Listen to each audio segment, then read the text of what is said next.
Informações para que você não esqueça, né? O prazo termina na quarta, dia 27. Você tem que acessar esse site aí que está no seu vídeo, tá? vestibular2011.ufsc.br. Mas além de escolher a sua profissão, que você vai cursar, vai à prova, você vai a candidato, você tem que pagar uma taxinha no banco no dia 28. Então, assim, você pode pagar até o dia 28. Se você não pagar, não vai ter a sua inscrição validada. Então, a gente vai reforçar aqui no Falando amanhã também, para que você não perca essa oportunidade de, talvez, planejar a sua carreira. Na sequência da nossa agenda aqui no nosso Falando, também tem uma palestra sobre coaching profissional. Até depois a Suzana vai falar um pouquinho mais sobre isso, porque o coaching é um processo que trabalha realmente essa questão do aperfeiçoamento humano, né? E a gente está com uma palestra ali no próximo dia 28, próxima quinta-feira, que também é o prazo para você pagar a sua cota, né, a sua inscrição lá no banco, para o vestibular da UFSC. Quem vai ministrar essa palestra é a Marina Leal. Tá? E a palestra acontece no auditório da CIF, na Emílio Blum, no centro de Florianópolis. Vai custar R$10 como convidado. Tá? E tem um site, anote aí, ó, confrariaempresarial.com.br. Então tá aí dicas para você se aperfeiçoar, para você ficar movimentando, para você não estagnar e para você ser feliz. Fala, Patrícia. Não, aproveitando que você tá divulgando cursos e palestras... Aproveita. Isso, vou fazer o meu comercial também. Tá. Eu tenho um workshop que começa, que será agora dia 16 de novembro. 16 de novembro. Focado na administração de negócios em estética. Como eu falei, é uma área super nova para Santa Catarina. Minha empresa é única nesse mercado. E o que tu... Olha, eu já vou, antes do finalzinho, já divulgar, gesserconsult.com.br. Isso. É isso? Lá tem informações a respeito do workshop? Todas as informações sobre o workshop. Estou em parceria com a Escola Profissional de Cabeleireiros Maria Bueno. E como é que é realmente dar esse suporte na questão estética? Como é que surgiu isso? Porque eu já vi, gente, ela chegou aqui maquiando todo mundo. Maquiou todo mundo aqui, maquiou a Juliana, maquiou a Suzana, porque isso tá na tua veia, isso? Então, eu fui modelo muito tempo, né? Sempre gostei muito da área estética. Como usuária super vaidosa que eu sou, adoro um salão de beleza, adoro uma clínica estética. Você pensou assim, tá aí um campo, uma área pra gente explorar, é mais ou menos isso? Isso, e eu via muitas coisas erradas como administradora nesse tipo de negócio. Uma, por exemplo, assim, para as pessoas até que trabalham na área, assim, puxa vida, realmente. O maior foco é o mau atendimento ao cliente. É a fofoca de um profissional queimando o outro, intriga. A cliente vai embora, os profissionais ficam falando mal dela ou contando alguma coisa que ela se abriu ali. Mesmo que ela não saiba? Ela nunca sabe, mas o consultor sabe tudo. Essa questão de depois, talvez, de falta de... Porque a gente vai para lá, para um ambiente, assim, para se sentir segura. Terapêutico, né? Quando você vai para uma clínica estética, para um salão de beleza... Você não vai só para ficar mais bonito por fora, você vai ali para relaxar. Imagina tu ministrando isso, né? Já que nesses salões que já tem toda uma metodologia, chega e aborda isso. A primeira coisa, a reação deles. Primeiro, a rejeição. Não, a gente não faz isso. Eles negam que fazem, tá? E eles sempre acham que, não, porque eu sou cabeleireiro, porque eu sou esteticista, isso é o suficiente para eu gerir o meu negócio. Faz parte, né? Isso. Do perfil. O investimento mínimo de um salão de beleza é de 20 a 30 mil reais. Eu tô falando de um salão de beleza simples. A clínica, então, é 30 a 50 mil. Então vamos fazer jus, né, a esse investimento todo. E eles perdem isso em menos de um ano. Eu vejo vários salões de beleza, clínicas estéticas, academias de ginástica, barbearias fecharem em menos de um ano. Até essa questão de perder mesmo, perguntar para a Suzana sobre o coaching. As empresas, né, elas, qualquer tipo, em qualquer área, tá? Elas têm noção de que às vezes precisam de uma ajuda, de uma consultoria, porque ouvir coisas como, imagina, chega a Patrícia e fala, olha gente, ouvir situações verdadeiras às vezes incomoda. Noção, algumas até têm. A dificuldade é perceber a necessidade e a importância de fazer um investimento dessa natureza, um investimento nos seus profissionais. Eu, por exemplo, trabalho com coaching individual, com foco em liderança. Então, você vê várias situações de pessoas que têm perfil para serem líderes, porque têm várias habilidades de liderança, têm conhecimento, mas têm dificuldades e deficiências enormes nas habilidades e nas atitudes. Porque quando a gente fala de um profissional competente, a gente tem que falar dessas 3 coisas, né? Conhecimento, habilidade e atitude. Ai, olha só, conhecimento, conhecimento é o que você tem que saber. É o famoso chá. Você tem conhecimento, é o que você tem que saber. A habilidade é você saber fazer, né? Sim. E a atitude é fazer de fato. Então, hoje... Que é o mais difícil. Que é o mais difícil. Pegando um gancho, né, da Patrícia, hoje a maior deficiência dos profissionais nas empresas é exatamente esse.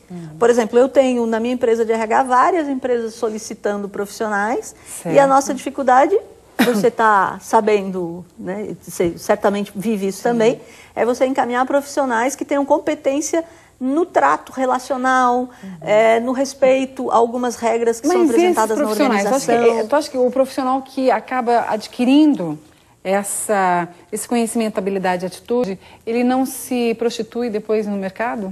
Depende o que você chamar de prostituição.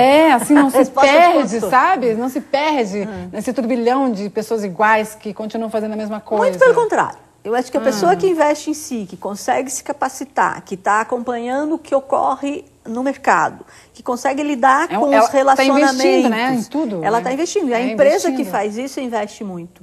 Eu tenho vários clientes que fazem muitos investimentos no seu pessoal interno. Por exemplo, uma coisa que a gente tem atendido bastante hoje, eu recebo várias demandas, a pessoa, eu estou sendo promovido a gerente, eu não sei muito bem como lidar com algumas questões, então vamos trabalhar isso. Uma pergunta, isso é uma questão que eu sempre, assim, uma pessoa que é promovida, como é que ela trabalha essa questão da gerência, mantendo ainda a cordialidade porque ele estava no mesmo patamar dos seus colegas?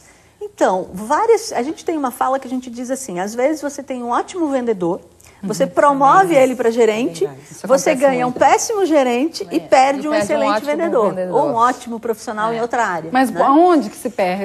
Qual é o caminho? Por quê? Porque às vezes a pessoa é comprometida, ele é um profissional que tem várias situações para poder se desempenhar bem, e a empresa diz assim, amanhã você vai ser o nosso gerente na área tal. Sem treinamento, sem capacitação, sem conhecimento, sem ele passar por nenhum... Sem saber se ele tem perfil. Sem saber se ele tem perfil. Esse perfil de liderança, realmente. Exatamente. Né? E ele mesmo não se sente feliz. Eu já vi vários casos assim, da pessoa acabar... Nem toda promoção é sinal de felicidade? Não, nem toda promoção é sinal de felicidade. Não. Um cargo de liderança tem muita responsabilidade, né? Sim. Então, quando você é vendedor, você corre atrás de metas que a empresa te passa, metas de vendas. Aí, daí, você passa a assumir as metas de uma equipe inteira? Pois é, mas sabe por que eu fiz essa pergunta? Porque como é que a empresa, a postura desse profissional, até a Suzana? Aí ele vai buscar essa ajuda? Ele pode nessa hora buscar ajuda? Muitos vêm procurar ajuda, muitos não vêm procurar ajuda. Aí depende o foco da pessoa poder perceber. Porque depende do tamanho do ego também. A Patrícia não, tem o nome de... A Juliana colocou uma coisa muito interessante no começo da fala dela, né? Que ela disse que quando a pessoa ela vai buscar esse conhecimento, quando vai mudar, a pessoa precisa ter esse afã, né, de buscar e de trabalhar com autoconhecimento. Porque a psicologia... Mas aí uma coisa que foi colocada aqui, o ego lá embaixo, né? Mas o problema é que muitas vezes o ego está lá em cima e a pessoa não consegue lidar com essa situação, né? Então, assim, a pessoa, por exemplo, você colocou uma questão muito interessante, a pessoa é colega de vários outros, então ela é promovida. Como que ela lida com isso? Então, se ela não souber trazer essas pessoas para o seu lado, pode gerar uma situação interna de competitividade muito grande, né? Então, por exemplo, tem uma coisa que na forma de coaching que eu utilizo, que é o método do OLUS, né? Do Instituto OLUS, modelo ISO, que a gente trabalha com 9 agendas. E uma das agendas que é a agenda principal é a questão do centramento. Que é justamente isso da pessoa poder se autocentrar e ver o que é importante para ela, o que ela pode estar levando para a vida dela. A gente está discutindo aqui a questão de carreira e você tinha terminado o primeiro bloco, né, falando que é possível recomeçar uma carreira? Certamente. Sim. Né? Então, às vezes a pessoa já trabalhou 15 anos, 10 anos numa profissão. Eu acho que um grande exemplo disso são as pessoas que trabalharam como bancários e saíram naquela leva... planos de demissões incentivada, e aí tiveram que repensar várias questões, muitas vezes sem um conhecimento, porque não se capacitaram, não estudaram, não procuraram conhecer o mercado. Abrindo negócios e falindo a maioria.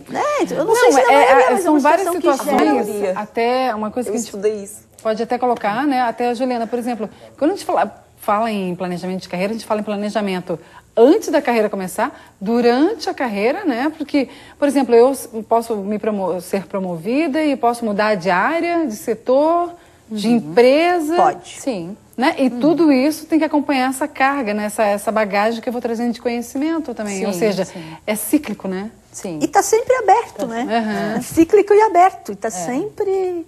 Né? Agregando mais. Você está numa empresa que parece sólida, de repente... Como diz um livro lá de um autor do Berman, que é sólido se desmancha no ar. Então, de repente, a empresa faliu, acontece alguma situação, você vai para onde, né? Pois Fica perdido. É um pouco daquela história que eu estava comentando aqui antes. Certo. Quando a gente entra dentro do avião... Ah, não, essa história é muito interessante. Quando a gente entra dentro do avião, o que acontece? Eles vão lá, mostram onde é que são as saídas de emergência, as máscaras de oxigênio. As máscaras, exatamente. Cabeças, né? A gente aprende tudo aquilo. A princípio, o avião não vai cair, a gente não quer que isso aconteça, mas a gente tem que estar preparado para aquilo. Da mesma forma, se a gente está dentro de uma empresa ou se a gente tem, né, um cargo que a gente está feliz, contente, mas eu tenho que estar preparado para outras situações. Porque não é só a profissão que, quando a gente perde uma profissão, quando a gente é demitido, na verdade, aquilo ali influencia o todo, né? Claro. Como a Rosana E tá dizendo. a Patrícia traz uma coisa, desculpa, mas a Patrícia traz uma coisa interessante, certo. Quando ela fala de que ela é empreendedora, né? E hoje uma das características que nós, enquanto profissionais, eu também sou empresária, nós precisamos ter é esse olhar empreendedor, e não só o olhar, a ação empreendedora. Né? Olha só, fazer. O bate-papo tá tão bom que a gente vai ter que fazer uma pausa aqui, mas antes eu quero te perguntar uma coisa, Suzana, até a gente faz a gente vai ficar pensando aqui durante um bloco todo, que você vai acompanhar o banho de forma rapidinho, mas sobre a questão das pessoas que às vezes têm pena de si mesmo, tipo, fulano foi pra frente, eu tô aqui estagnado, como trabalhar essa situação, entendeu? Porque eu posso também reformular minha carreira desde que eu também tome a iniciativa. Tem que querer, né? Claro. Eu pego um gancho com a tua pergunta, né? Sim. Primeiro a pessoa precisa se fazer essa pergunta, né? Será que a responsabilidade está no outro ou será que a responsabilidade está em mim? Então, olha, fica essa pergunta Minhas no ar. escolhas.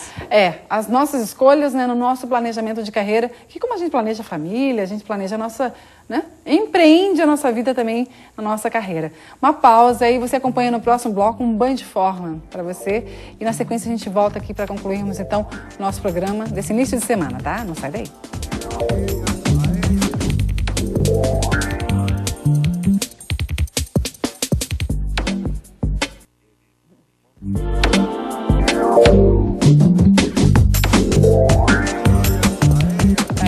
Falando de volta, vocês acompanharam aí o banho de forma e nós de volta aqui no oferecimento de Maglade Enxovais, tudo em cortinas, persianas e artigos para decoração no Beira Mar Shopping. E durante esse acompanhamento aí, durante o bloco que você acompanhou do banho de forma, a gente ficou conversando, tricotando aqui, e uma situação muito importante que acho que a Patrícia colocou sobre o marketing pessoal. O que é essa questão do marketing pessoal que pode auxiliar ou não, talvez,